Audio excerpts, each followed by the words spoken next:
Welcome to the Stop Over Drinking and Start Living podcast, where high-achieving, goal-oriented rebel women come to learn how to live a vibrant and fulfilling life without requiring alcohol to get through it. No labels, no judgments, no saying you'll never drink again. Just real proven methods to help you stop rebelling against yourself with alcohol so you can drink less and do more. I'm your host, Angela Mascenik. Let's dig in.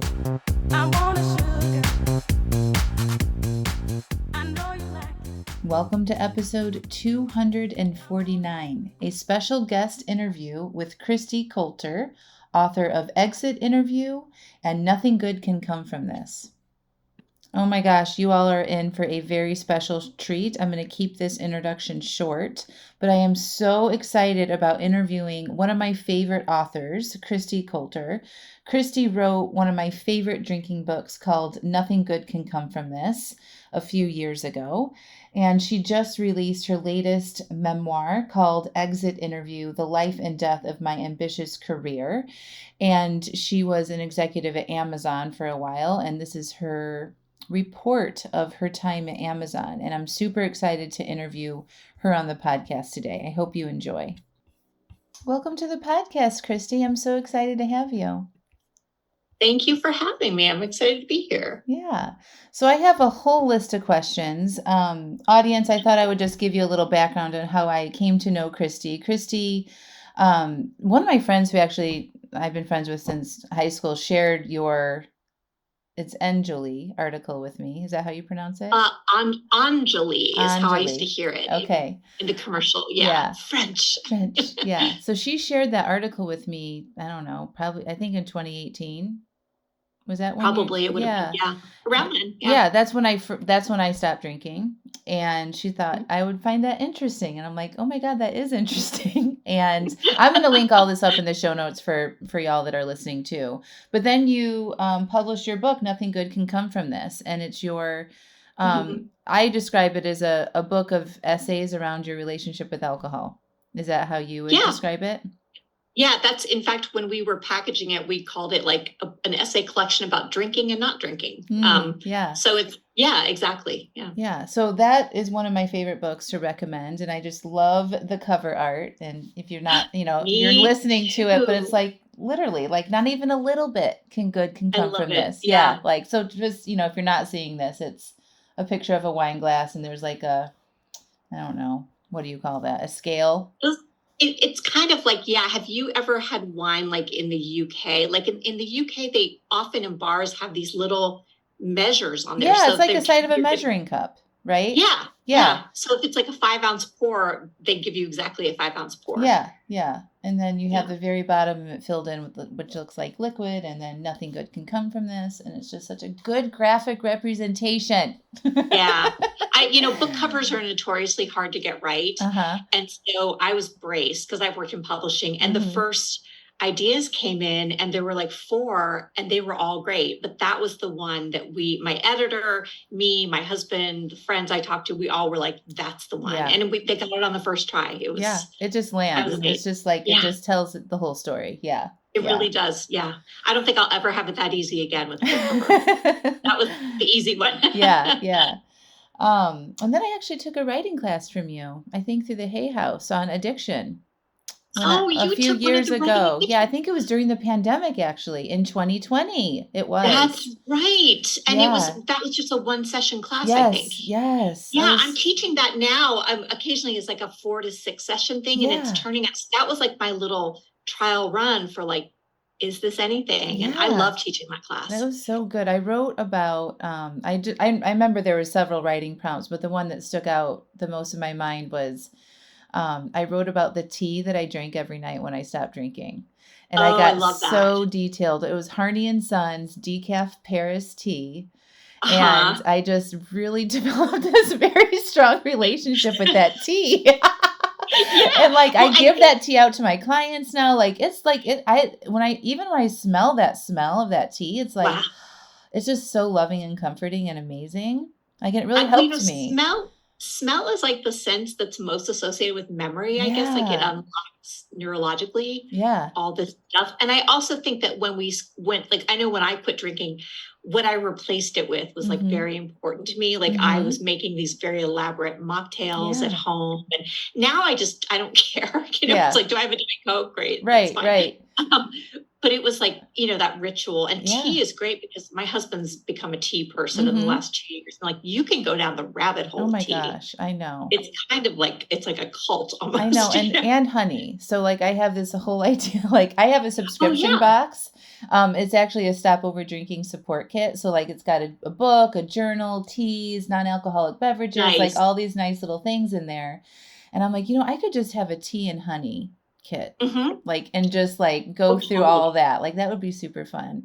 Just honey. Seattle's one of those towns where people are into artisanal everything, but everyone, it feels like everyone had like urban chickens a decade ago. Now people want to keep bees. It's honey. It's crazy how trends. Yeah. I was just in Savannah and did a honey tasting.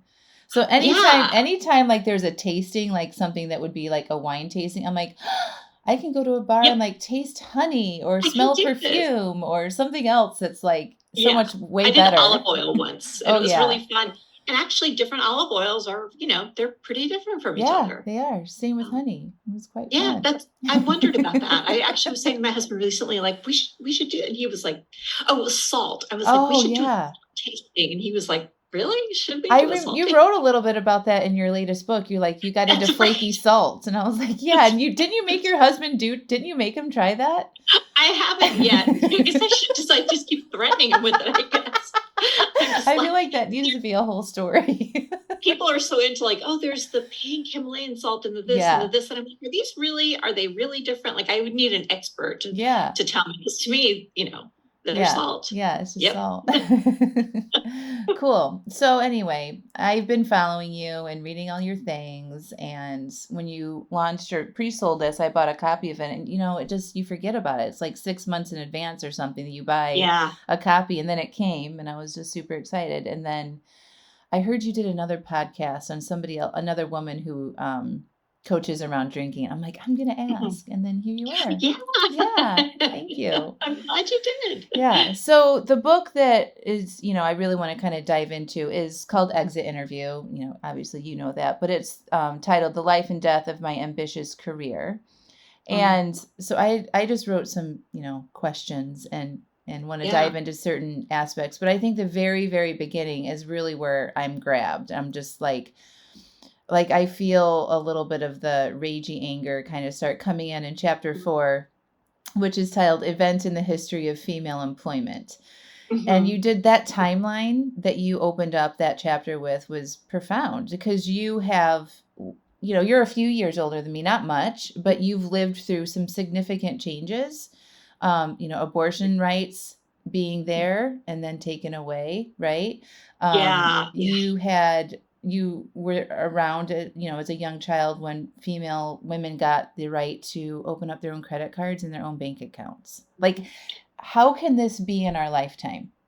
Well, that's what astonished me. So I was writing the book and it's a memoir, but I wanted to have some way to like ground it in like in the culture, and I started looking at these things and I was amazed because, when I think I was 6 when women could apply for their own credit card without a male co-signatory.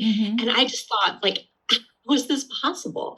I think Roe v. Wade was passed when I was 3. I was born in 1970. So it was a way of making me aware of how tenuous women's rights are. And just the first Supreme Court justice, the first vice presidential candidate. And then also, just how I think younger women, when they read this book, I know when I was like 20, I was very complacent about women's rights. I was a feminist, but I also thought, it's going to be different for me. Right. And I am sure young women feel the same way because of course they do. And so a little bit is me now being the older woman being like, no, no, no, Missy. Yeah, it can be taken away from you, obviously. Yeah. I mean, we're Yeah. experiencing that right now, right? Yeah. No, I think that's really important to highlight to my listeners too, to help them have some context of the systemic issues of gender inequality. Because if you just focus on what we have right now in this moment, you're Right. like, it's fine. You know, Yeah, like the pay gap exactly. is smaller, and more women have better jobs, and more women run their own businesses, and all these things. But like, it wasn't that long ago that we had to make laws to make our rights not even that equal, to be honest. Like, it Yeah, I sucks. mean, marital rape was legal in some states until it's in the book, but I think until like 2003 or something. I mean, it's, Wow. there's just, and of course it's like, I find anti-feminists will sometimes say, what, would you rather go live in Saudi Arabia? And it's like, no, of course this is a relatively decent place to be a woman, but yeah, it's not, we have settled for, crumbs basically. Exactly. Yeah. Yeah. So I just wanted to read the definition of gender inequality for everybody who doesn't know. Because, I always Yeah, assume that everyone's on the same page, and then I'm sure. sometimes very mistaken by that. So, gender inequality is discrimination on the basis of sex or gender causing one sex or gender to be routinely privileged or prioritized over another. Yeah. Yeah. And I think it's good to read that definition because it doesn't mean that, gender inequality doesn't just mean that I don't get a promotion. Mm-hmm. It doesn't mean that women are always right. I mean, women Mm-hmm. can be evil, women can be incompetent, of course. It Yeah. just means that it's when it's a gendered reason that Right. someone is rejected, that's the inequality. When like your Yeah. femaleness is the primary cause. Right. Yeah.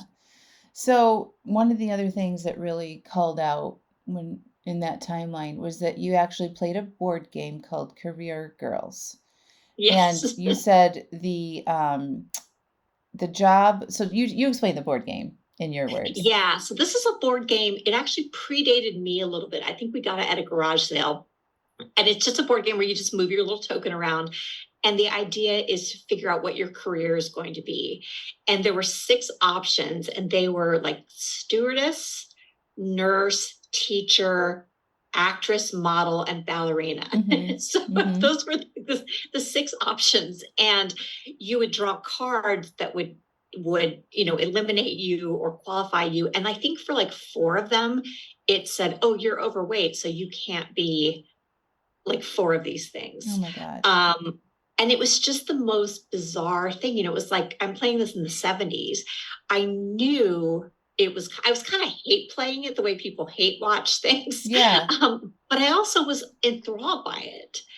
And it's amazing to me that, this game was made in the 60s and that these were the options they presented. There was also a version for boys, and their options were like senator, astronaut, scientist. I mean, like Wow. actual jobs that you might want to Yeah. have. Yeah. And, like ballerina for girls, like virtually nobody is going to be a ballerina. I mean, a lot of it has to do with how your skeleton develops. I mean, it's just, I mean, yeah, like that there's an actual overweight card yeah. that is a I think, risk. If you're overweight, you are at risk of eliminating half of the 6 jobs or whatever yeah. that you could have Even in like your life. teacher or something. It was like, it wasn't just ballerina and model. It Yeah, was I also wrote like, model, actress, nurse, teacher, stewardess, and ballerina. yeah, Yeah. yeah.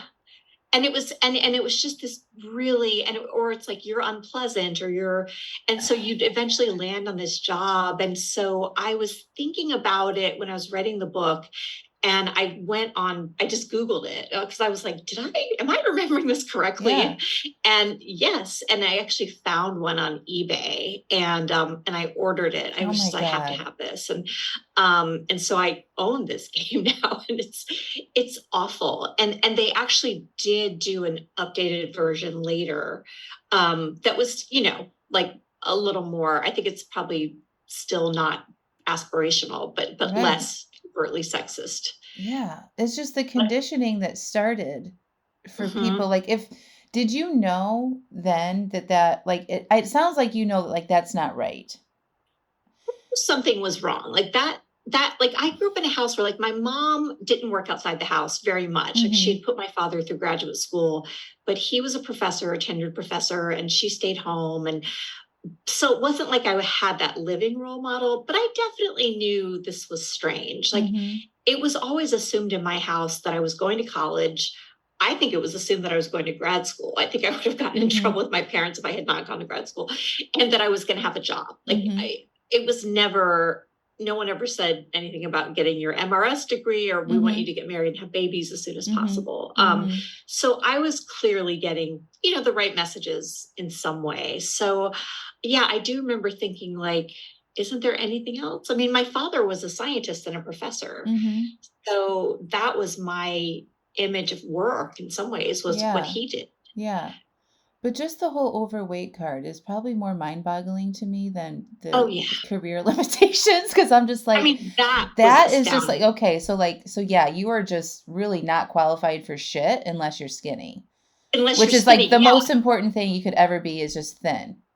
Oh yeah, and that was certainly, I mean, in the 70s, there was no sense of like fitness. It was basically like, how thin can you be?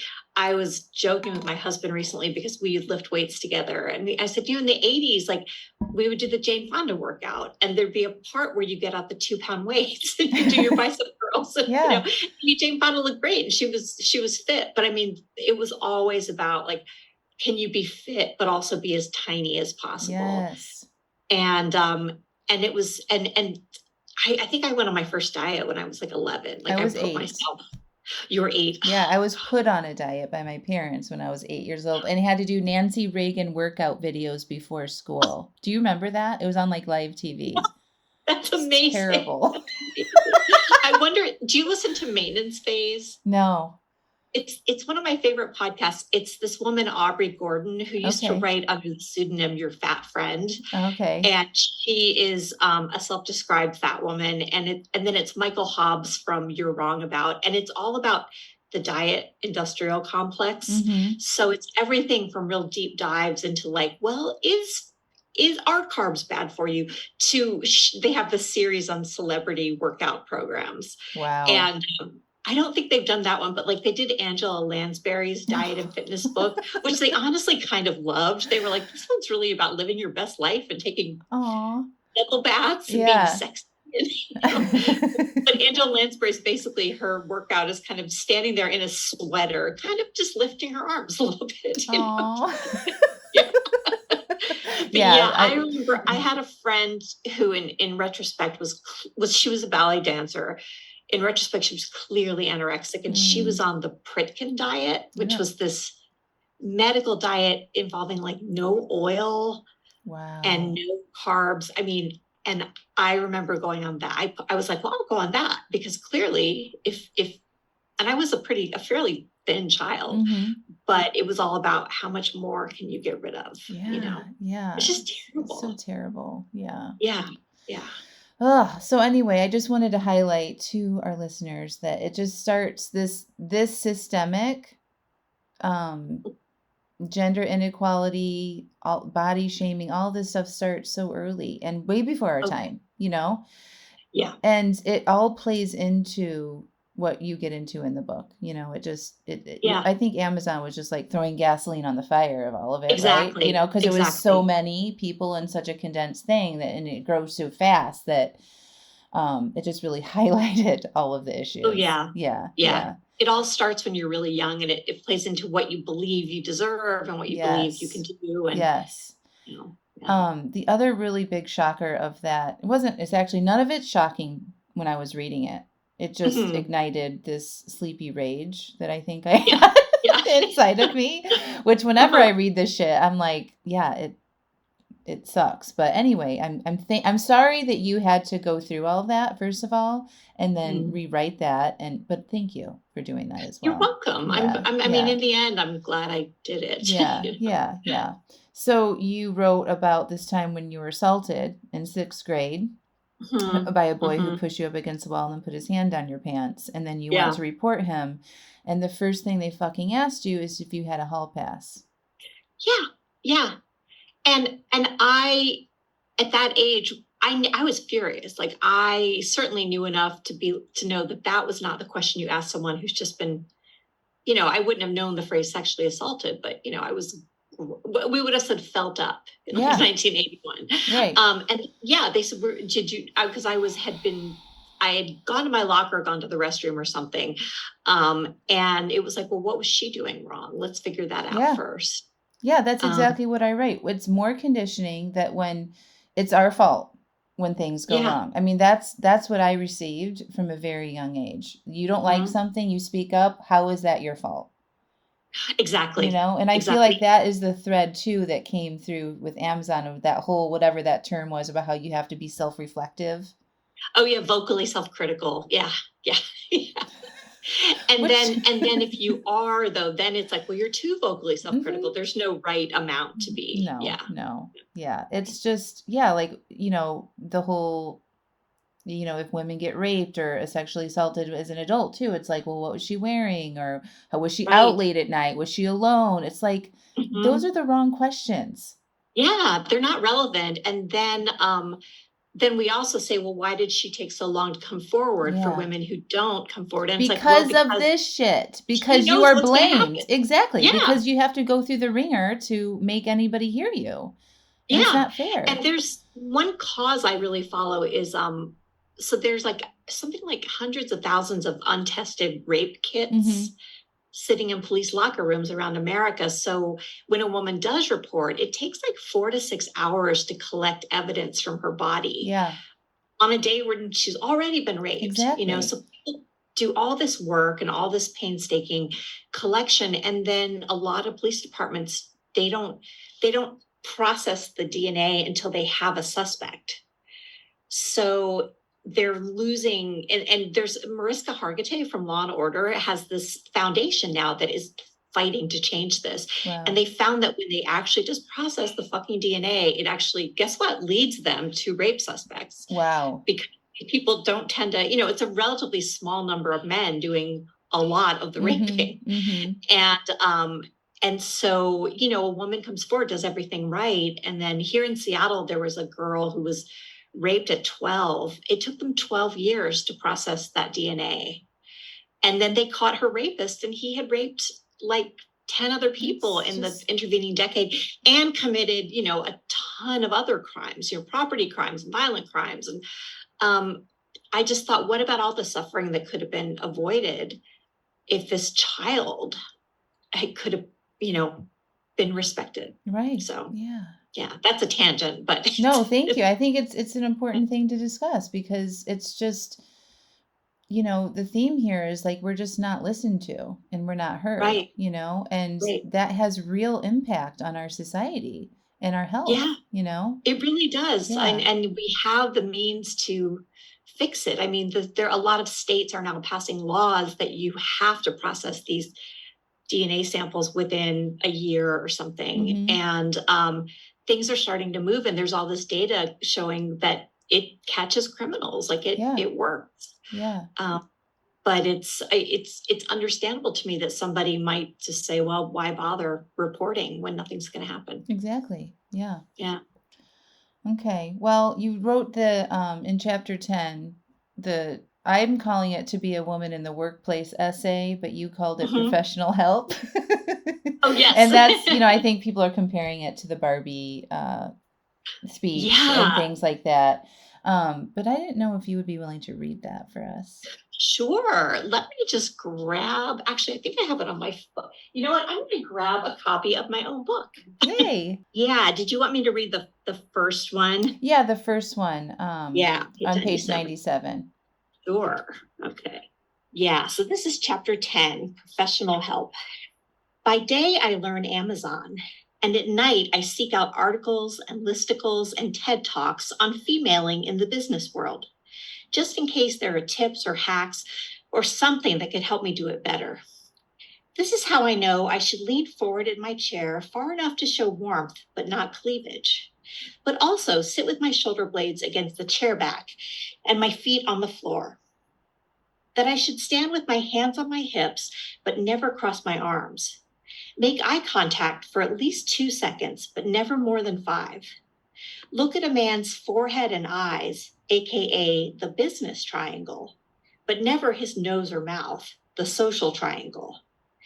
Listen with attentive interest, but without nodding or tilting my head.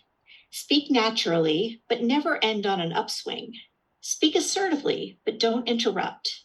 When interrupted by a man, insist on finishing my thought, but charmingly, so he won't feel as though he did anything wrong. Don't volunteer to take meeting notes because it will seem secretarial, but do volunteer to take meeting notes because it's the only way to make sure my contributions will be captured. Do negotiate for more money, but don't let on that money motivates me. Be an advocate for women at work, plural, but not myself as a woman at work, singular. Always take credit for my accomplishments, but also let my accomplishments speak for themselves. Raise my hand for new assignments to be helpful, not eager. Dress to embrace my femininity, but also to de-emphasize my boobs, shoulders, waist, hips, legs, lips, and hair. And smile, but not too much, less, less. Yes, like that. Now hold. Damn. Yeah, Thank you. I remember just reading all these books. There were books like Nice Girls Don't Get the Corner Office, and they were all full of these well-intentioned tips for women, and everything contradicts everything else. Yeah. And also, like, men don't have to, I mean, we all get the advice about, standing tall and things, but men aren't told like how to tilt their heads or whether their tone of voice is right. They can just exist right in the office. Yeah. You can don't just have to be think who about they like, are. well, just do your thing, put on some clothes and go to work. It's fine. Yeah.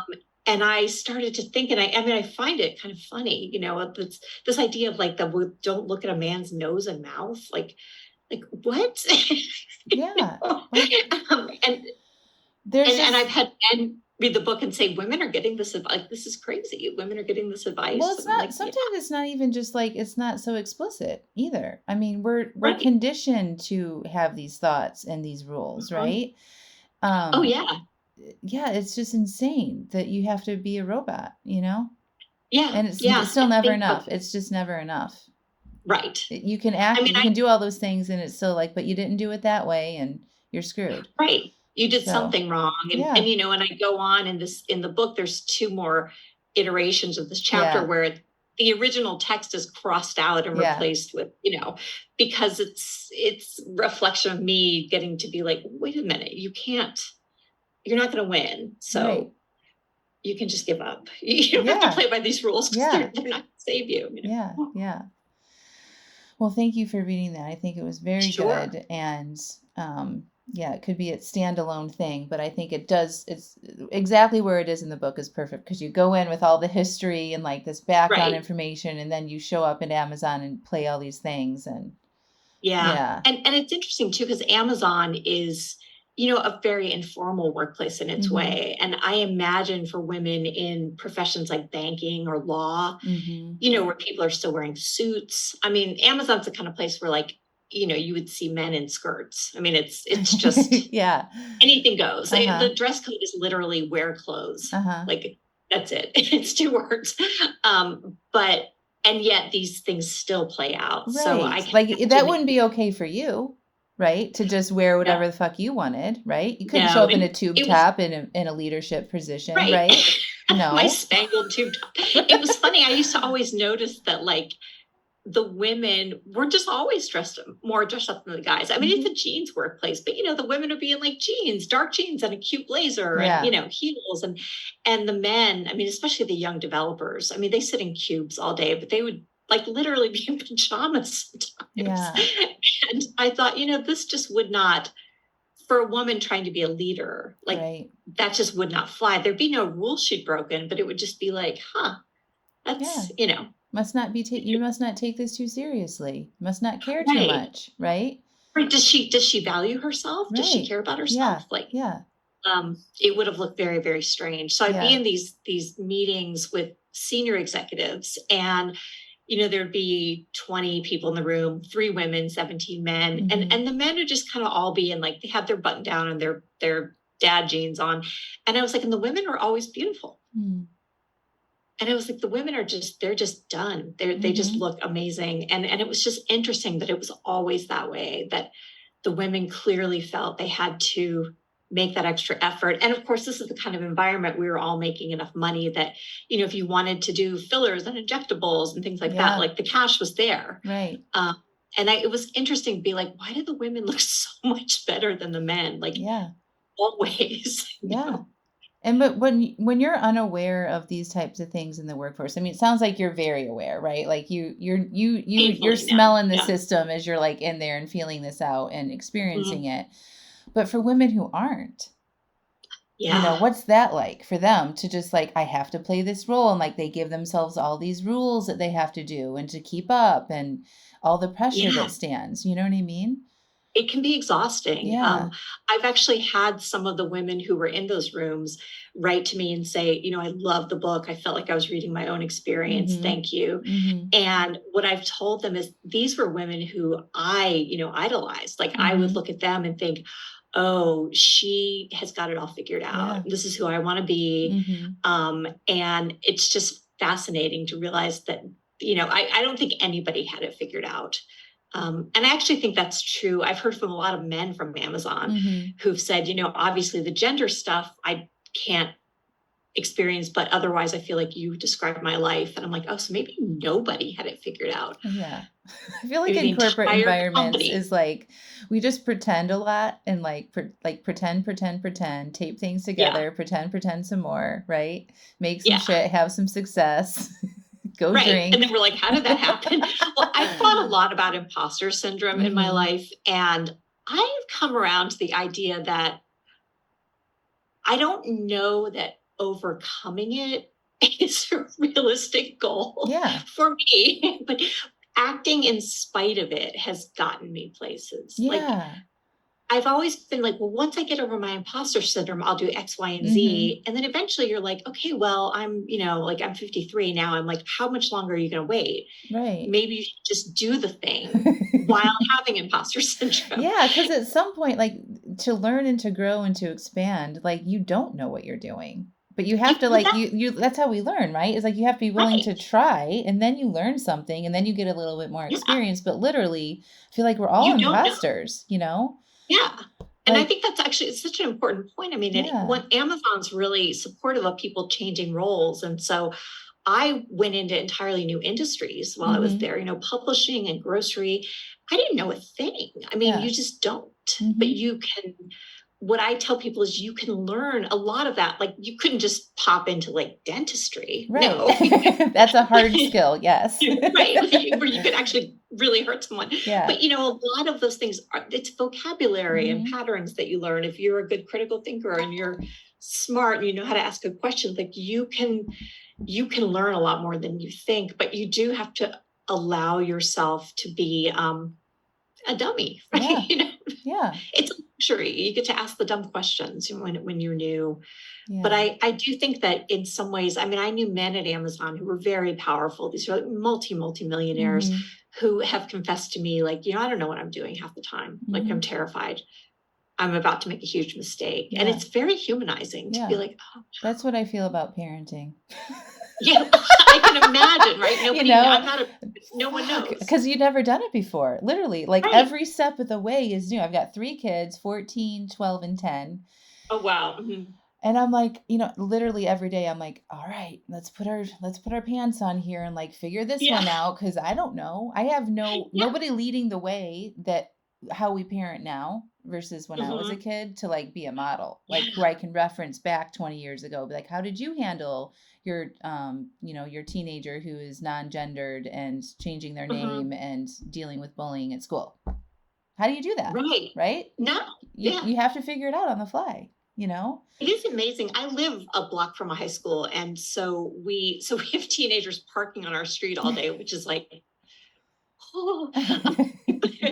But I get to watch the teenagers, and they're amazing. They're sort of like, when I was a teenager in the 80s, I was like very into new wave music and punk and stuff. And so, but they all kind of look like that now. Yeah. Like I was unusual. Now it's like they've all got blue hair and whatever. But they're the gender thing is fascinating. Yeah. I mean, I would say, and this is Seattle, like this is ground zero for having 18 different genders, right, but it's really amazing to see, like there are kids every day I see where I legitimately am like, can't tell what sex you were assigned at birth. Yeah. And my lizard brain wants to know, my unconscious brain still wants to assign people to one of those buckets. Yes. Which I totally forgive myself for, because I'm like, that's yeah. For thousands of years, that's how we've operated. Exactly. Yeah. And they're just like, nope, don't put me in a bucket. Yeah. And it's amazing. Somehow the pure transness is easier for me to wrap my mind around conceptually than non-binary. Non-binary is where I'm always like, but how, like my brain just doesn't get it. And yet it sounds so freeing. It is. I think it's complicated. So my oldest is non-binary and born female. And so it's taken me a while to wrap my head around it, but it's like, how gender is, it's not really real. It's right, like, right. So you're like, like just how we're talking, like women are put in this bucket of what we, society and our systems think that they're capable of. Right. Yeah. Yeah. And so when you hear the word female or women, you automatically put into this unconscious bucket, right? Limit, victimized. Yeah. So they're just removing those walls. Yeah. Which is it's fantastic. It is fantastic. Yeah. And it's fucking complicated going up against society and a systems, just like, all these things that we're talking about and saying, no, this is who I am constantly. Right. You're like, think about being a female and saying, no, but this is what I'm capable of. This is what I've done, and proving yourself and defending yourself all the time. Right. So they have that even twice as hard because they're now saying what you're saying. It's not even real. It's so complicated. It's kind of like how race kind of isn't. Yes. These are all these weird. Yeah.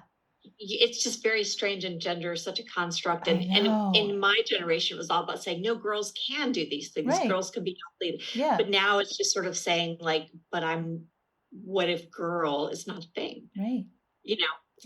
It just blows my mind. It makes me feel like when I was 18 and like very stoned, just like, what if there were no national boundaries? Right. It's just like, it's like this, it's meta, right? It's like, it's so meta. I'm just like, I don't know if I'll ever get used to the idea, but I thoroughly approve. And I also think it's great that these kids are just, I mean, my sense is some of these kids, once they're 30, they'll probably be agender again. You know what I mean? Like, no, and it's so fluid. It changes all the time. That's what I keep saying. It's like, don't attach yourself to this identity because you don't want an identity. Like, exactly, just be you, just be your name. Like, just whatever. Like, you don't need to decide what all this looks like. It won't matter in 5 years. It'll be different. Right. Yeah.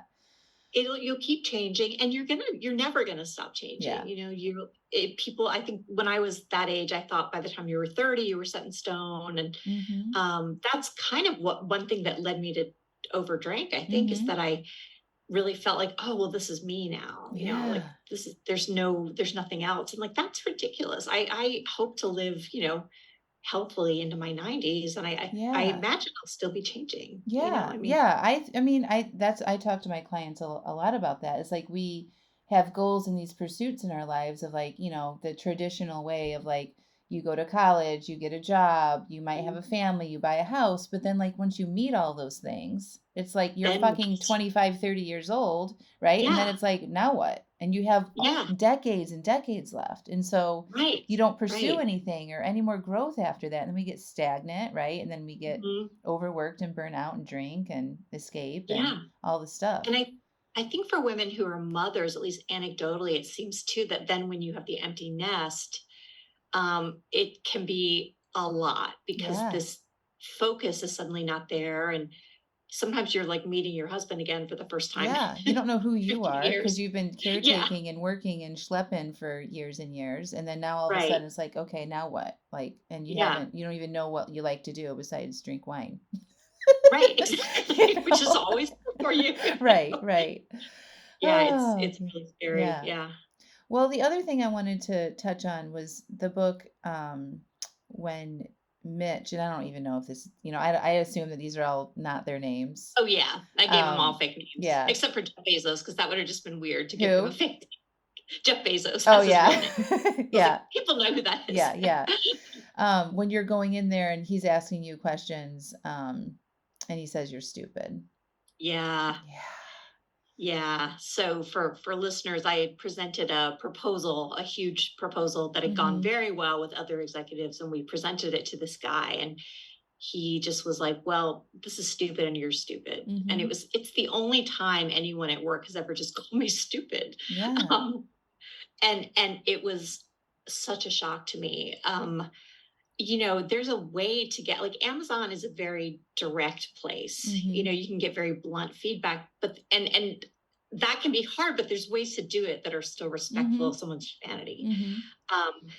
But this guy just, and this is someone who could buy and sell both of us multiple times over. I mean, he was probably the third person from the top of Amazon, and I just, I was so, it's that thing when you can't cry in a meeting. It's like when you can't laugh in church and suddenly it's, and like, I was just, it just ruined me. I mean, it just was such a shock.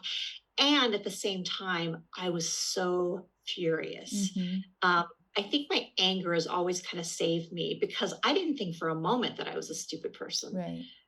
I had worked on this proposal for a year. It had been met with, some feedback, but also a lot of enthusiasm from many, many people. So I had this foundation of like, no, this is a good idea. And even if he doesn't think it's a good idea, he has other ways he could be saying that. Yeah. And so I was sitting there and I was just furious, thinking, your one job as a senior executive in this company is really to teach the rest of us. And this, like, that is your job as a boss. When I was a boss, I was like, my job is largely, it's to remove obstacles and to teach. And I was like, you're not teaching, like, you're not teaching me. Because you don't, and to create a space for innovation and creativity to come through, especially in technology. I mean, it's insane. Right. Yeah. You have to be comfortable. And this is something Amazon is in many ways very comfortable with failure. They have the cash flow to take on these crazy sounding projects that might not work out and be like, well, let's try it and see what we learn. And so, yeah, you really can't in any kind of innovative workspace, you certainly can't ever be calling the people stupid. And I also think stupid is just, it's not a helpful word for an idea. I mean, is he 10? Like, what the fuck? Right. It's just so childish and immature and terribly toxic, right? It was terrible. I just remember thinking, like, you're like a baby. Like, he was just like this little brat baby, crabby 4-year-old. And I could never get away with acting like that. I mean, can you imagine it? No, you probably get fired. Certainly wanted to. Yeah, like, you probably have no innate desire to call somebody stupid, right? No, but like, I've certainly wanted to blow my stack, and you just can't. I mean, I've wanted to, tip over a conference table. Yeah, you cannot do that, and for good reasons. And so to me, it was just this incredible display of just childishness, and so it was he immediately became profoundly untrustworthy in my view.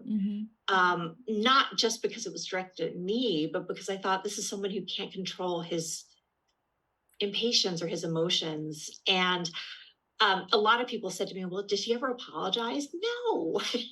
and I honestly think it's because that was probably common enough for him that I doubt he remembered 5 days later. Yeah.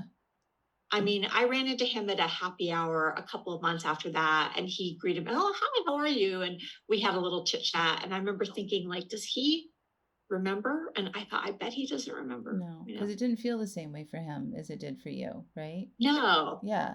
No. Yeah. And it was just another day in the life for him. And I have been curious. I'm like, I happen to know through the grapevine, like, a lot of senior people at Amazon are reading the book, and he's not there anymore, but I'm like, is he going to read it? And will he recognize himself? Well, I wish we could call him out, but I know. Like, you fucking hear, like, somebody knows this guy, share this book with him, fucker. Right.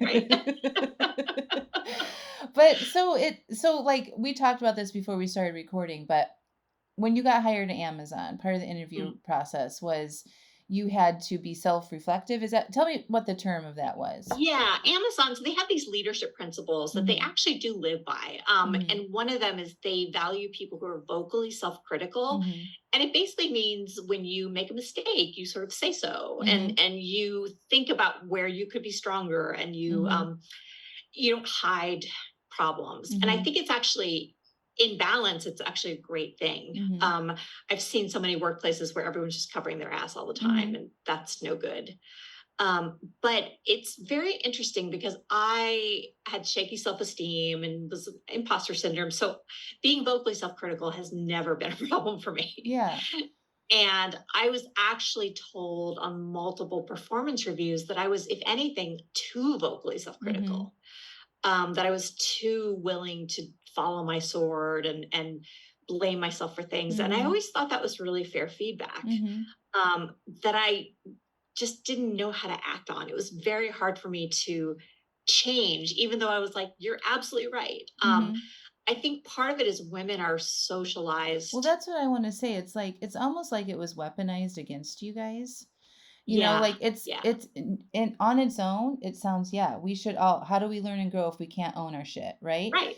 Right. But when it's abused, like it can be turned against you and it creates this sort of like when I was reading this, I'm like, this feels like a cult. It feels like you've been conditioned to believe that everything is your fault. And then as women, there's that layer. And Yeah. then when somebody says something like this to you, Hmm. I know that you like it came through in the book, like you didn't believe that that was your fault or anything, but it's like, how did that become acceptable? Even for Right. anybody, you know what I mean? So Oh, yeah. elaborate on that a little bit. Well, they also have a principle that's, I can't remember what it's called, but basically, Amazon really values dissent. Um, Mm. and blunt communication, direct communication. And Mhm. it's, again, in theory, this is fine. Like, let's just say what we mean instead of tiptoeing around it. Yeah. But and a lot of people handle it very well. It was a more direct style that I was used to, but you adapt. But when someone, again, that doesn't mean you call people stupid. Like, you're Right. supposed to be respectful of them and focus on ideas, not Yeah. people. And so weaponized. And I've seen, just the same way that I think I was criticized for being vocally self critical as a woman, I had girlfriends who were just naturally blunter people than I was, Mhm. who kind of got in trouble for being blunt, in a Again. way that a Yeah. man wouldn't have. Yeah. They're abrasive, Yeah. Yeah, I think it's for me when I was reading that, I'm like, I would just quit right then and there. But then I yeah, pull back from that. I'm like, but you've been in it now for years, right? So you've been yeah. conditioned, even though you're very aware and you're aware of the toxic systems and Mhm. where you lie in that, there's still a conditioning that's been happening, Oh, right? yeah. And you also wanted the promotions Oh, and yeah. to go to the Yeah. next level. So it's like, like you make it you You're just just tolerate stuck. and tolerate and tolerate, and then something big like this happens and you wrote in the book, like, you scratch yourself or something like that, and I'm just like, Yeah, it was like like a self, like an almost self yeah, mutilation sort of thing, just yeah, to, as like feel an that outlet. instead of, like, the shame that would have been associated with that, right? Yeah, yeah. Yeah. I there is a friend said in a magazine article about Amazon that it's where overachievers go to feel bad about themselves. Jesus. It's so true, and I mean this So crosses awful. genders. It's people who just love to overachieve, and you get to this place where it's really impossible to overachieve at Amazon. There's Mhm. always more they want. And a lot of my bosses and coworkers were really good, kind people. It's Mhm. not the individual so much as it's just the system. Mhm. More, and not a lot of like thank you, not a lot of recognition. Yeah. um, they pay you a lot of money, and Mhm. that's certainly is a form of recognition, but Mhm. it doesn't mean you don't also want to hear like, hey, nice job. Yeah. Yeah. So and I stayed for 12 years, which is, most people there last less than two. So Mhm. I was, so by halfway through, I genuinely thought I would not be employable I anywhere kn else in the that's why world. I'm like, is that the culty atmosphere? That's because they tell you, they're not, you don't have the skills that you can take to another technology. Like, do they actually Yeah. say that to you? They don't, but they kind of, they don't really talk about it, about people going elsewhere. People do all the time. It's people leave for other companies, and people do often bounce back to Amazon enough that they call them boomerangs. Like we have a name for it, because the thing about Amazon is it is a fascinating place to work. Like it is abusive, it's toxic, it's also incredibly exhilarating because you get to do these crazy sounding projects and the people are brilliant, and it's the creativity really soars, and so people will be like, yeah, I didn't find that at Microsoft or something, so I'm back for more of this insanity. But they do sort of beat you down so much that you end up thinking, well, I'm not going to make it anywhere Yeah, you else. Like I'm question not your gonna, own insight and your own knowing. Like that was a yeah, theme that you had throughout the book, was like you had these internal feelings and thoughts, but that you quickly like gaslit yourself or were yeah, gaslit, and then yeah, you numb with the alcohol, and then you keep going, you get the money, and then you get used to the money, and then you're like, I can keep right. going, and then all of a sudden it's like 10 years in, you Yeah. know? And you're just like, what happened? And Yeah. that's the thing about the money too, is that once you've been making that kind of money for a while, it doesn't seem strange anymore. You're just Yeah, like, well, that's just life. Yeah. this is how much money I need. Right. Um, and money solves a lot of problems. Like Mhm. I would never down talk money, but it's, you just start to think this is your baseline. Right. And then the time is gone, and then you have been out of the workforce for a long time. Mhm. You don't necessarily know what it's like, and there were rumors in Seattle that other companies were sometimes hesitant to hire former Amazonians because they were assholes. Yeah.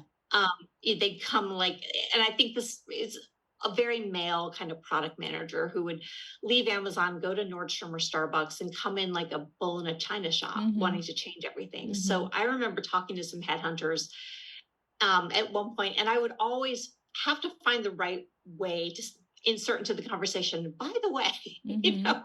just to like let them know that I wasn't a jerk. Yeah. And like, I know that there's this reputation, and by that point we'd been talking for half an hour, and they would say, no, I can tell. But Yeah. some of them would say, well, thank you, because that is something that we worry about, just that Yeah.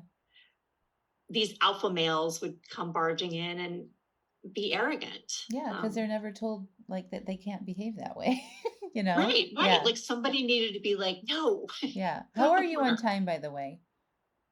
I'm good. Okay, good. Because I have a Yeah, couple more questions. I know it's going very long, but I feel like it's important. So, yeah. No, I'm good. okay, good. Well, thank you for sharing that. I mean, that had to have been a very painful thing to write about. So, It was hard. It took me 4 years, so yeah. I'm glad it's done. Yeah. Yeah. Um, so the fear that was in Amazon. So, like, you know, I think talking about the money and people's, people like you that come in, they want this, career trajectory, right? And they're willing to do whatever it takes to get there, and they like the money. So like, do you think the fear was just this, also like this systemic thing that existed there, that like you knew if you spoke up, because it did happen to you in the end, right? Like you started having Mhm. boundaries and saying no to shit, and then Yeah, you fucking people were get, like, "What?" I don't Yeah, remember what the phrase was, but like you got another manager put in front of you or something. I got what they Layered. call layered, Yeah. layered. Yeah, yeah, And so like that's legit. Like it's a legitimate mhm, fear that if you don't fall in line, that you're going to yeah, lose it all, right? yeah. There is so much fear there, and I sensed it from even the day of my interview, even the Mhm. first day. There's just this sense of people are frantic, Yeah. and they're trying to hold it together. They're mostly very nice, Mhm. decent people, but they're just like, they're panicked just under the surface. And I think a lot of it is honestly that the volume of work is just absolutely over the top. Yeah. Everybody has what I would consider at least two full-time normal jobs as their regular job. Mhm. And so there's just this terror that's under the surface all the time. And I think there is this sense that it could all fall apart Yeah. at any second. Now, Amazon, like all companies, like people don't just get fired on the drop of a hat. Like Mhm. there are processes and Mhm. there's legal requirements and all Mhm. that. But there was this thing they did every year, which a lot of big companies do, called basically rank and yank. So So you awful. would rank all your employees, Yeah. and it was expected that 10% would fall into the bottom bucket. Wow. And those people needed to be managed out. Now, there's always people in that bottom bucket who you're like, yeah, it's just not working. But you get to the point where there were really good people who got put into that bucket just because they weren't as stratospherically talented as the next person, but it's a terrible way to run a business, because if everybody in your band wants to be the lead singer, you have a problem. Right. You need your backing vocalists, you need Right. your bench people. And eventually the company backed away from this method of doing things, but it was so destructive. And to think, like, if I'm merely very good at my job and reliable and productive, that's not enough for Amazon. Yeah. That's a really scary way to live, because nobody can be, even superstars can't be on their A game all the time. Right. You run out of energy, right? Yeah. And it's just not healthy or sustainable. So It isn't. And I think that Amazon is starting to, I know with warehouse workers, which is a whole different ball of wax, like there was reporting recently that they're worried they might actually run out of people who are willing to work at Amazon. Yeah. They could literally run out of employees. And with corporate, I don't think, I don't know that that's going to happen, but I do think more and more people I know anecdotally are like, yeah, I won't even take their phone call because I've heard too many horrible stories. Yeah. And so it's not a great way to run your business, to make it so that people can't be human. Right. Especially when you rely on humans to run the business. So right. It's going to come back and bite you at some point. And also, those people all have family and friends who you want to be Amazon customers. And, so your employees are also your PR, really. Right. Yeah. I just thought it was so interesting. Before I have my own business for, 5 years or so ago, and even before that, I did pharmaceutical sales for a long time. So I, that's high pressure. Yeah, high pressure in the Seattle area, San Francisco, schlepping all my little drugs and samples around in high heels and doing all the things, And then I went in-house and did marketing and advertising for healthcare agencies. Okay. And, I experienced terrible stress and was paid significantly less than my male counterparts. $30,000 less, which when you're only paid $55,000. Right. It's a lot. It's a lot, right? And, I had lots of experience and I was bringing in all the big accounts and making sales and things. And then it's just so you're scared. I was so scared to go ask for a raise that I never did, and then I ended up leaving. Right? Because I couldn't make myself go in there and say what I need to say, or say no to some things, right? Yeah. Yeah. Because then you think, well, they'll get rid of me. Well, and there's data now. We always say women don't get paid because they don't negotiate. That's not true. There was a Harvard Business Review study showing that when women do negotiate, they're penalized for it. So it's not just that women don't ask for the raise. It's that when they ask for the raise, they get in trouble. Right. Well, there's negotiating when you first get the job, right? And then there's the realization, I think you even wrote about it in your book, about how you recognize somebody that was under you. Oh, yeah. Was the making guy who was under me was making $40,000 a year more than I was that year, right? At least. Right. Yeah. And so then you realize these things, and then you're like, do you say something? Because you've been taught that it's not safe to fucking say anything because you could lose your job. This is a real fear, right? Or that we don't talk about money, or we don't. Well, in corporations, it's really, I think some states are passing laws now where you have to share salary information. Yeah. But corporations don't want us talking about this stuff. No, when I was in pharmaceutical sales, it was literally you were told, do not tell people what you make. If you are caught doing that, you're going to get in trouble. So yeah. And it's why don't you want me doing that? Right. Exactly. Interesting. Yeah. It's just the fear thing runs so deep and really drives a lot of that action, just burning yourself down. You were getting injured and, and I had taken up running, and I mean, it was me being an idiot, which it's Amazon both drove and also this played into my Amazon performance. But, I had a little twinge in my shin and I was like, oh, well, the thing to do clearly is to keep running through this. And, and then it really hurt. And then it ended up with a stress fracture. I mean, I did this for months and that's who I was. Someone who would have like severe pain in her shin and think, well, clearly the way to fix this is not to rest, is to just keep running. Just keep going. Can't stop. Yeah. Like somebody should have just bonked me on the head with something heavy. I don't think that would have stopped you, but it might not. You could ask your husband. Because you also write about when you had the laryngitis and like you still flew and like traveled and like you literally couldn't speak and he couldn't get you to stop.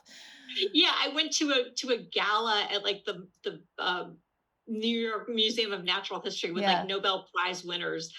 And I met Edward Albee and like I literally could not speak. I had traveling with laryngitis is like the TSA, they don't like it. They were like, what's something sketchy with this woman? I'm like, no, really, I just have laryngitis. You get on some kind of watch list. I think the point though is like you wanted it so bad and you were willing to go after it and kill yourself in the process of it, right? Yeah.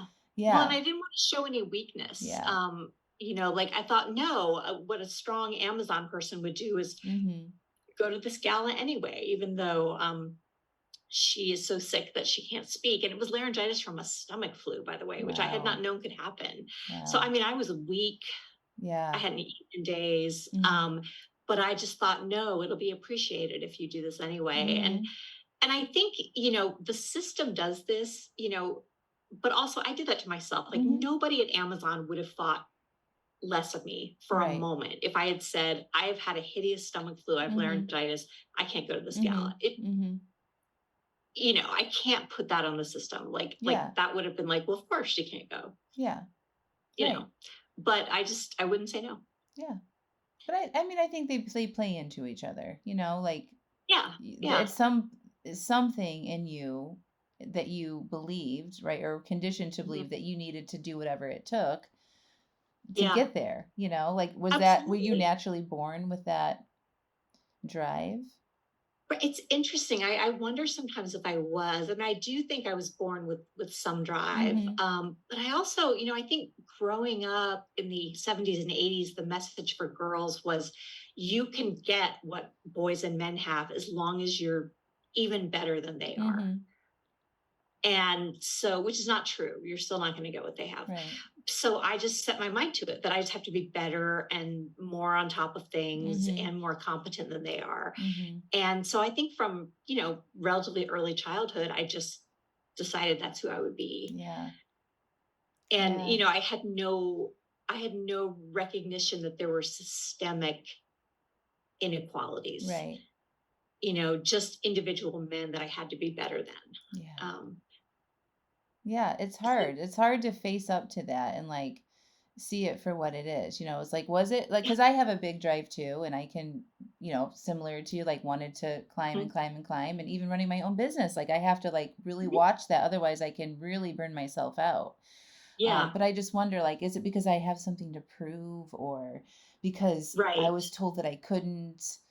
Or that was always a thing for me. Like someone... I'm such a rebel that I'm just like, just watch me do it anyway, I mean, someone could tell me something incredibly stupid to do and say, I don't think you could do that. And I'd be like, I'm going to do it. I am going to jump off that building. Yes. Cause you said I can't. My father always said that. I have a younger sister, and he said, when we would try to set boundaries with her, she would argue with us all day long. When we would do it with you, you would just nod and smile pleasantly and then do whatever the hell you wanted. You knew how to play the game. I never thought of myself that way, but I was like, I guess I am that way.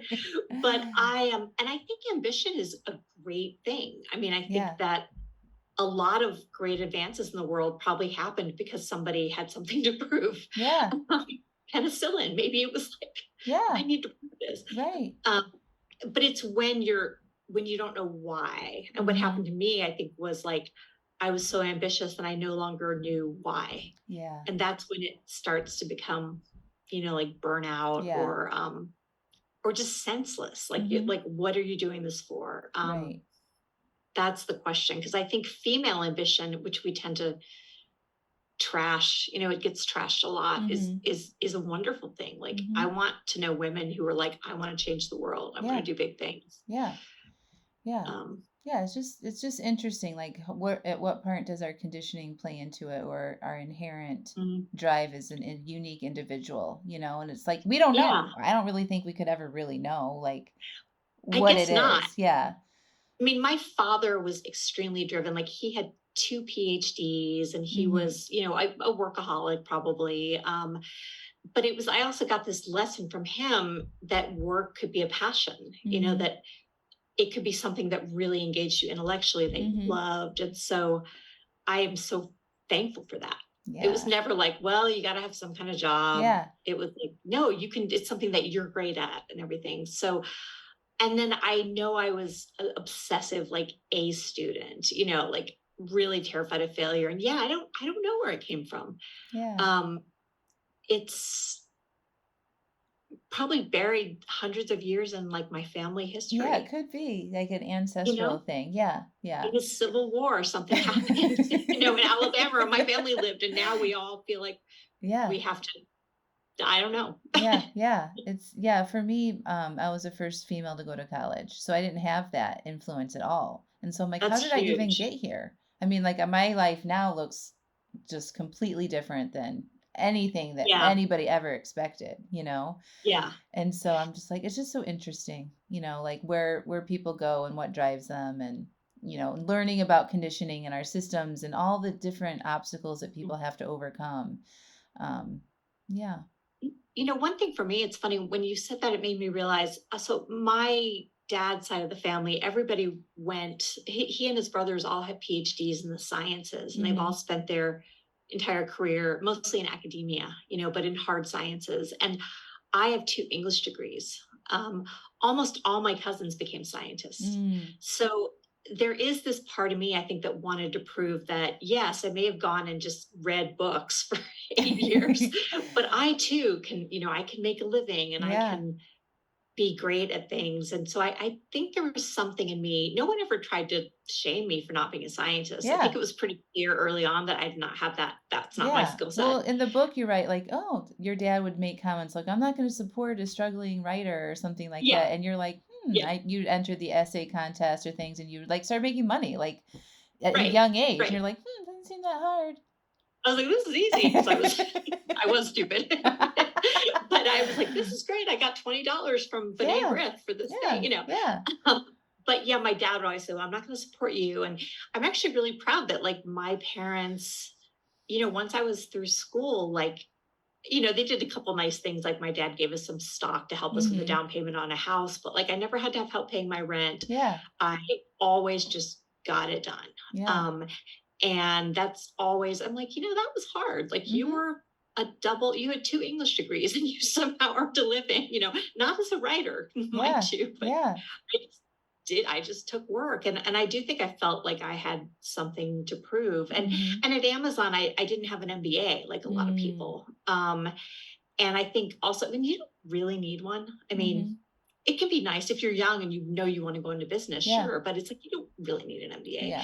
But I think I wanted to prove that I wasn't just the squishy headed, liberal arts major. And to even say that is kind of silly, because liberal arts teach you how to think. They teach you how to reason, how to evaluate sources. I mean, like, it's actually can be a pretty rigorous education, but the stereotype is that it's not like a hard skill that you have that you can, although what you did at Amazon was pretty hard skilled. Like, I mean, they needed you for all the work that you did there. Yeah. They did. That was the great thing, is that it turned out there were spaces for me in Amazon. And a lot of it, I was never going to be the kind of quantitative analyst that a lot of people are even half. I mean, like, my Excel skills are abysmal. I just get confused, and then I just give up.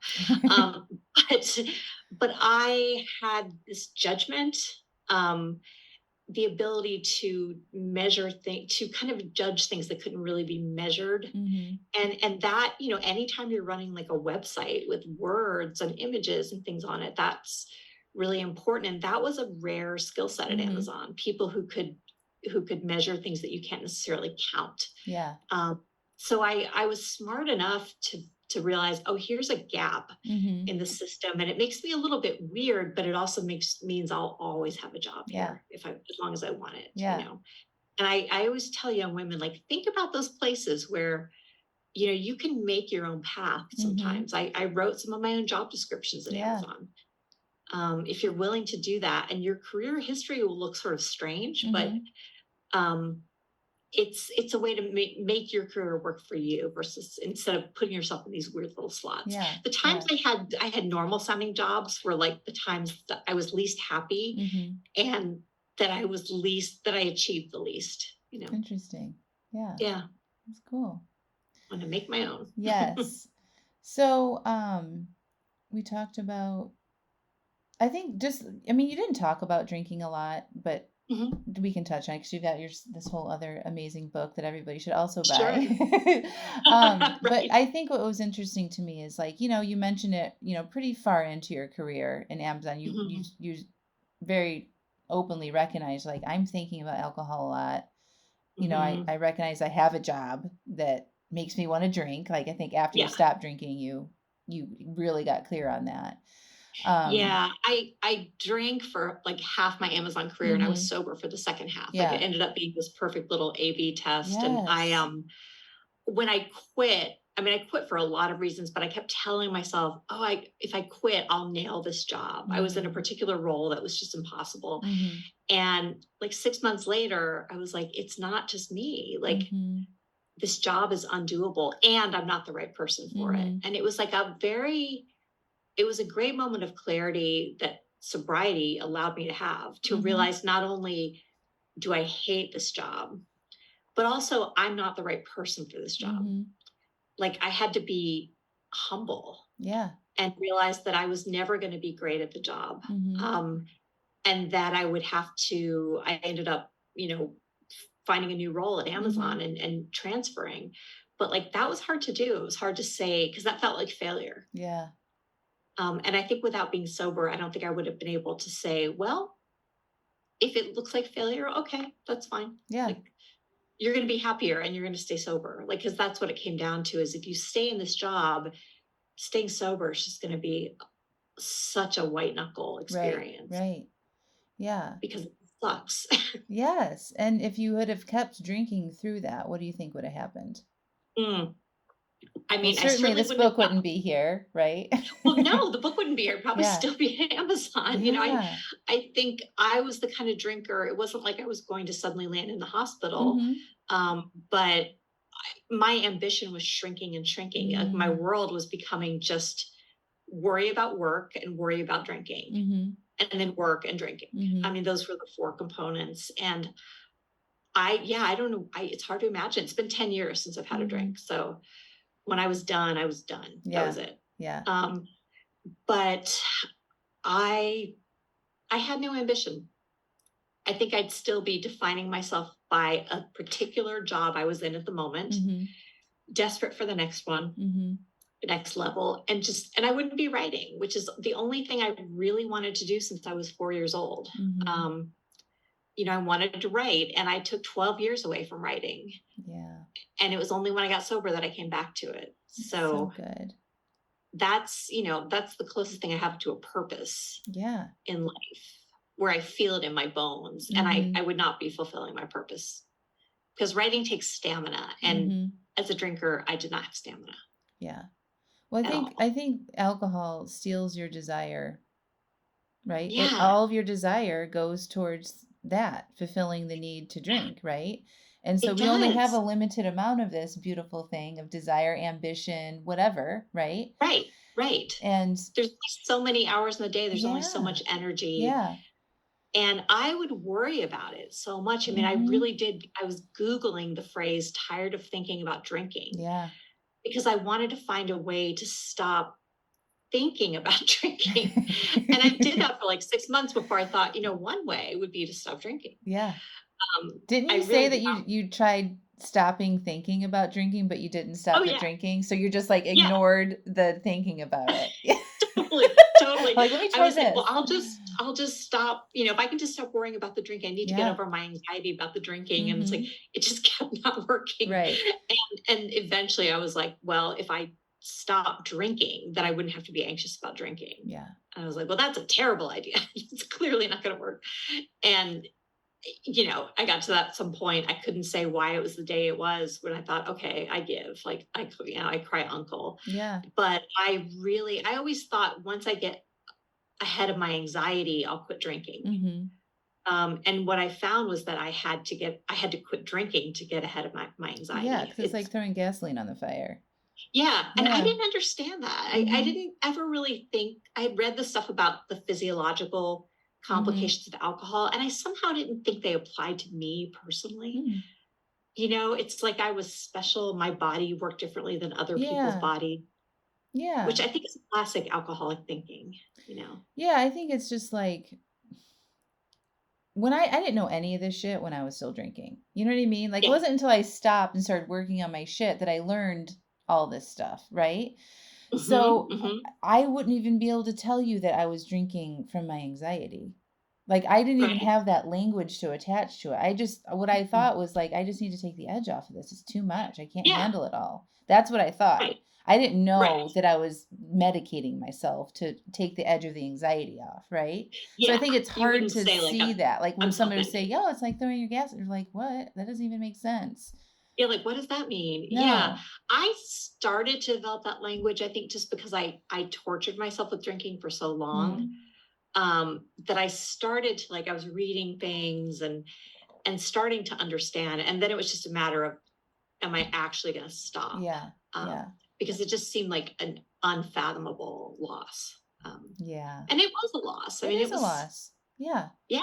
It was really, really hard at first. But then probably within a few weeks, I was like, well, I actually feel better. Yeah. Yeah. I didn't think this was going to happen. It's a temporary, discomfort I mean, obviously you've written 2 books, you're not working at Amazon anymore, you're fulfilling your purpose more.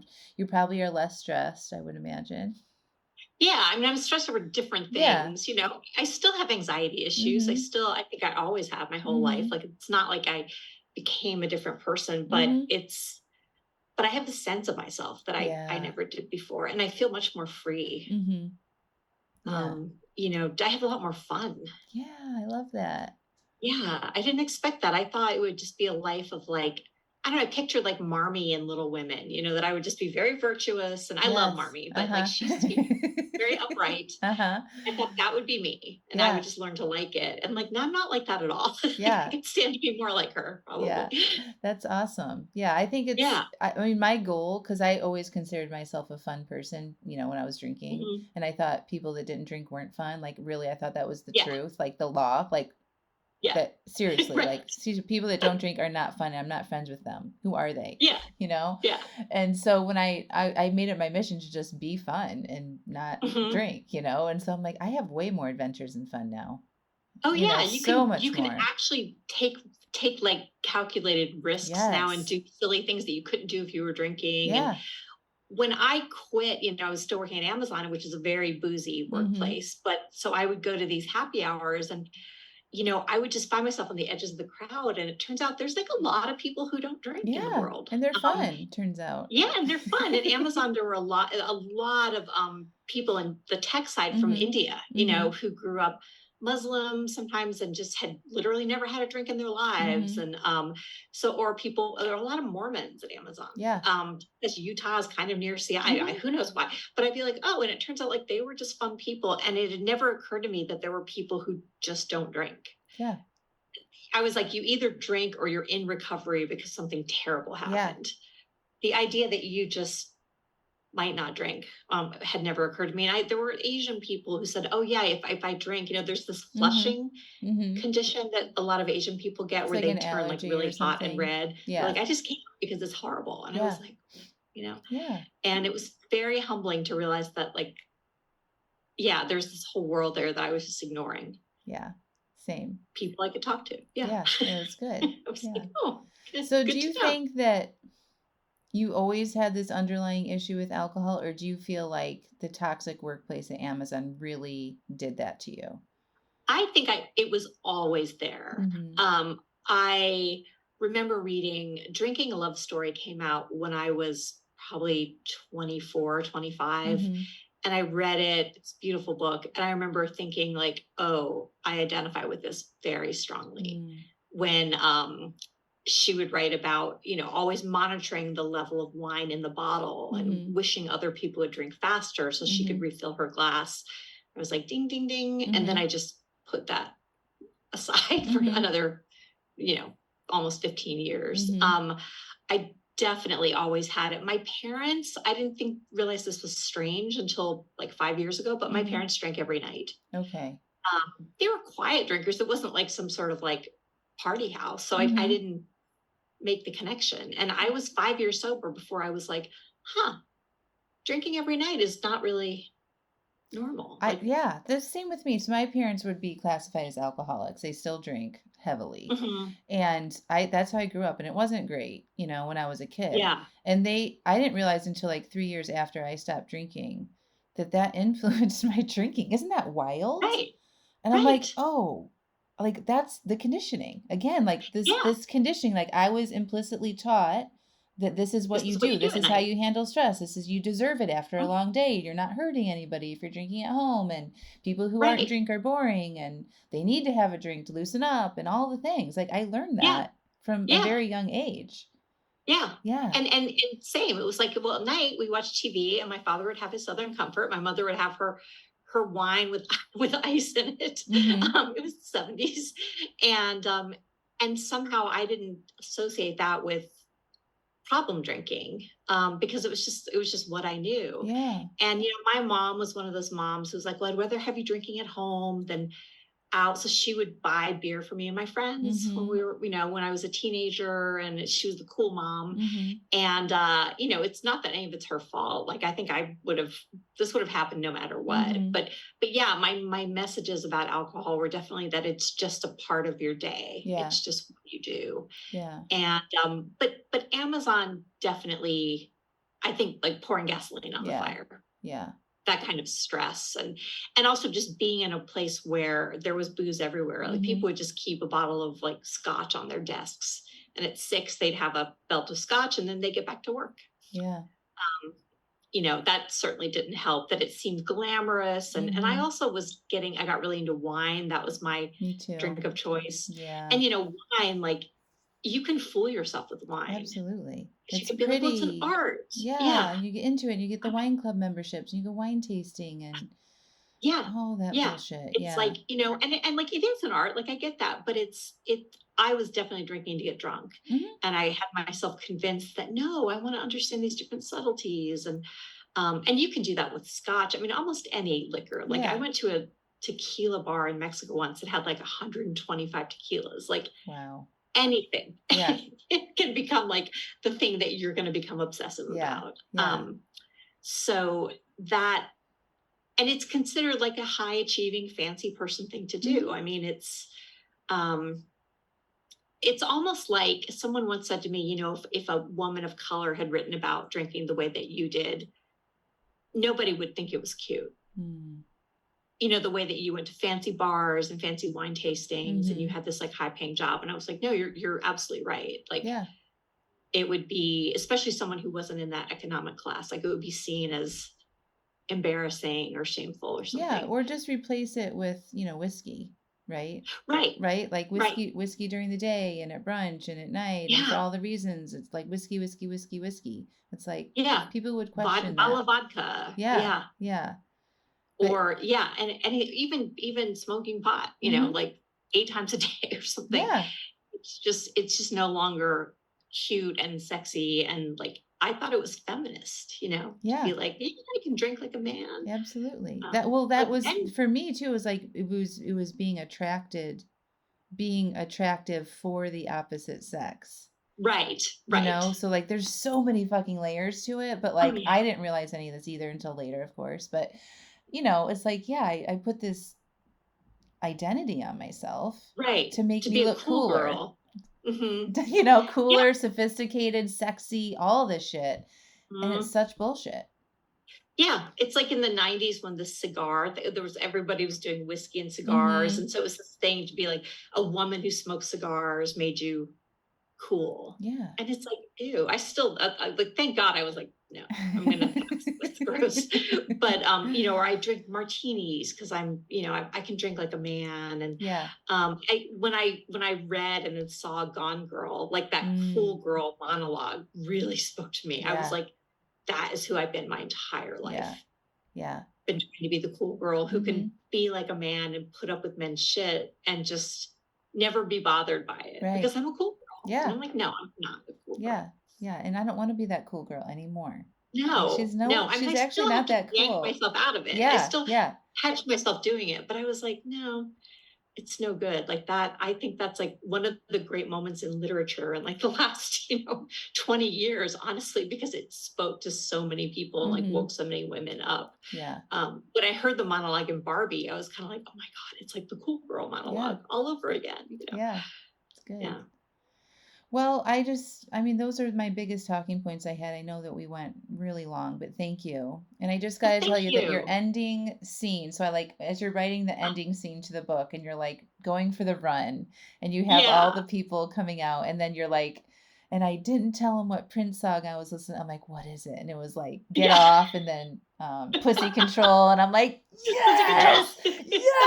I was like cheering you on in the end scene. And like, if it ever gets made into a movie or a documentary or something, like I really hope that somebody actually puts that to vision for you. I think that would be great. Well, it was funny. I didn't know how to end the book. And I was like, and the thing about memoir, because, the ending is obviously fantasy, like I'm talking to horses and the hammering statue at the art museum. But I was like, you can do this. Like, it's clear to readers that you're lifting off into fantasy. And I just thought I had thought it has to end with an exit interview. Yeah. And I didn't get one from Amazon. So I'm going to get it from these winos and horses and policemen and my parents on the streets of Seattle and Jeff Bezos himself.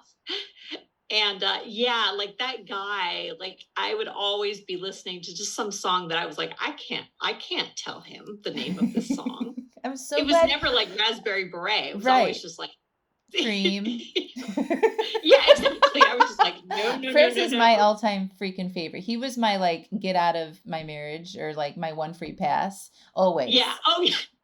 I love him. He's amazing. He played a show in Seattle like I probably in the decade before he died in a club, like a club that holds, I don't know, maybe 500 people. Yeah.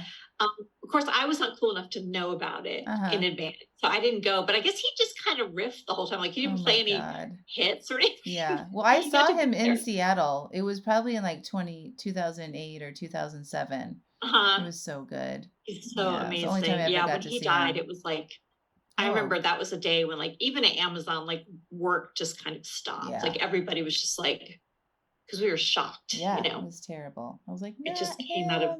I know. And he was just, and then he seemed like he was such a nice man and like weird, but good. He was good. I know. Poor Prince.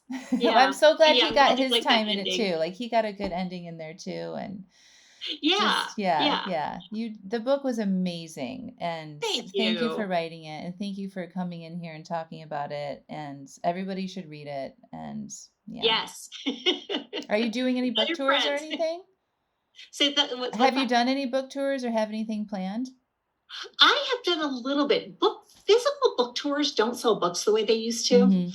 In this day when a lot of people read on Kindle or things like that. So we kind of do it like rather than doing a tour. It's like when there's a big demand for an event, I do that. But you can do a lot of promotion by podcast these days. Yeah. It's kind of nice. I'm just like at my desk doing my thing. Yeah. And but I love getting out there. And like when I do get out on the road, like I always meet women who are like, oh, I quit drinking after I read your first book or something. Yeah. And it's like amazing to meet those people. It's incredible it makes me feel so connected. Yeah. Yeah. So I love that. So hopefully there will be more. I would love to get to the East Coast. It'd be super cool. Come to Raleigh. Yeah. Cool. So we'll see. Awesome. All right. Thank you so much again, Kristi. Thank you. Wow. Well, thank you for hanging in there through that interview. I hope you found it valuable. I hope that you go buy her book, Exit Interview, The Life and Death of My Ambitious Career. And because you should get both, Nothing Good Can Come From This, her first book. It's just amazing what's possible. If you decide to listen to yourself and stop numbing yourself, to let your inner voice come through and listen to what's right for you and what's not right for you, and to follow that voice. And I'm so glad that Kristi did that so she could write these books and share her stories that are going to be very impactful for women in the workplace and women just in general. So I'm so thankful that she was willing to come on and share that with us. I will link up her website and Instagram and all the things in the show notes. Make sure you check her out, and I will talk to you all next week. Bye. I want you to check out angelamascenik.com/aliveaf. You know what it's like to have a desire to cut back on your drinking, right? You start to read books, listen to podcasts, try things, but you might not be able to yet put all the pieces and suggestions together in a way that actually makes sense and works for you. You might struggle with beating yourself up after an overdrink. You might get frustrated with yourself when you take 2 steps forward and then another 2 steps back, and get overwhelmed with what's right and wrong about your relationship with alcohol. Your friends tell you that you should be able to have just 1 drink, and it isn't a big deal. You might be white-knuckling through urges and resisting instead of peacefully processing them. And you might struggle with your identity as someone who has enjoyed having a lot of wine or alcohol in your life. It's around you all the time. It's what you do and who you are. Well, after 5 years of successfully coaching hundreds of women through these struggles, I have created the Alive AF membership, where women like you can learn the basics on what it takes to cut back and reach your goals with alcohol, whether it is to just drink less or totally quit. And when you join, you will get the exact framework I used to change my own relationship with alcohol and still use today, that has led me to be alcohol-free for over 5 years. You're going to get access to my resources, videos, and worksheets that have been proven to change and reduce how much you drink. Every day you can ask questions, share your obstacles, and get coaching and direct support on the challenges you will face with love and no judgment. Also, you will get immediate access to workshops like uncovering your alcohol identity and changing it, how to say no to things that don't support your new identity or life or goals, aka boundaries, a workshop called Creating Emotional Agency, and another one, How to Manage Your Mind to Succeed at Your Goals, and more. Every month we have a brand new workshop. These workshops are filled with step-by-step prompts and instruction to help you create the exact relationship with alcohol that is best for you. My mission and vision for Alive AF is to be a hub of support and resources for women to come and learn how to do what is best for them and becoming more alive in the process. When you join, you're going to learn how to take care of yourself better, how to feel good and become more alive and go after the life that you really want.